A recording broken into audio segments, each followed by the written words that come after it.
Pokemon Facts. Kabutos and kabutops are prehistoric Pokemon who are known as the greatest hunters of their time. They would hunt in packs and isolate their prey or corral them towards the seashore in order to trap them. These Pokemon were feared for their efficiency, but their ingenuity was what was truly frightening about them. One strategy they favored was the one where they would hide in the sands and attract prey by replicating their pheromones. This would effectively cause their prey to get worked up, especially during breeding seasons. And once they got close enough, the kabutops would rise from their hiding spots and ambush the poor Pokemon who are already disappointed by the fact that they would never get a chance to breed. Others would eventually wise up to their tactics and avoid getting caught in their traps. But Kabutos and kabutops were great at adapting to changes and employing new innovative strategies. For example, Kabutos would pretend to be hot single Pokemon looking for some fun. They would put on prosthetics and wigs to really dazzle their would-be preys. No expenses are spared when they go hunting. They'd go the full distance by getting exfoliating treatments, manicures, Brazilian waxing, dress shopping, and more. But before they go on their first date, the Kabutos would learn all about their target's likes and dislikes, hobbies, family history, jobs, and other miscellaneous details. They would go on several dates to really get to know each other. Kabutos would keep it light in the beginning with just the right amount of flirting to keep the other party interested.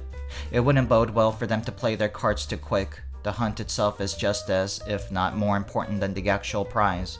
Eventually, the Kabutos would meet with their families, and in front of their parents their targets would propose with an engagement ring they secretly bought while the Kabutos were busy planning their demise.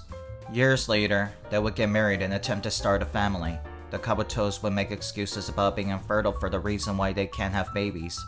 But the targets would remain understanding and suggest they adopt.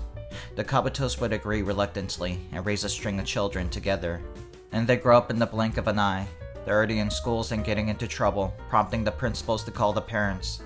Kabutos and their targets would have heart-to-heart talks with their adopted children and try their best to be understanding, without being too strict. After all, they want their children to grow up knowing they were loved and not resent them.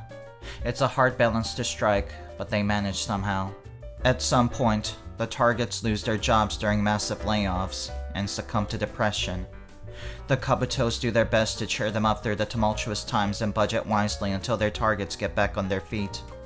The bonds between the family grow stronger as a result. Things become peaceful, and they grow old together. The preys lay on their deathbeds surrounded by their doting families. The Kabutos hold their hands as they mumble about having lived full lives filled with precious memories. Tears are shed. As they're about to take their last breaths, their hospital beds are suddenly surrounded by hungry Kabutos and kabutops. The long hunt pays dividends, and they feast on the old Pokemon and their families. It's brutal, but mercifully short, and once they're done, they begin to formulate their next plan. I'm the 11th Commandment, and this has been another episode of Pokemon Facts. Please like, comment, and subscribe for more factual Pokemon facts. Have a wonderful Pokemon day.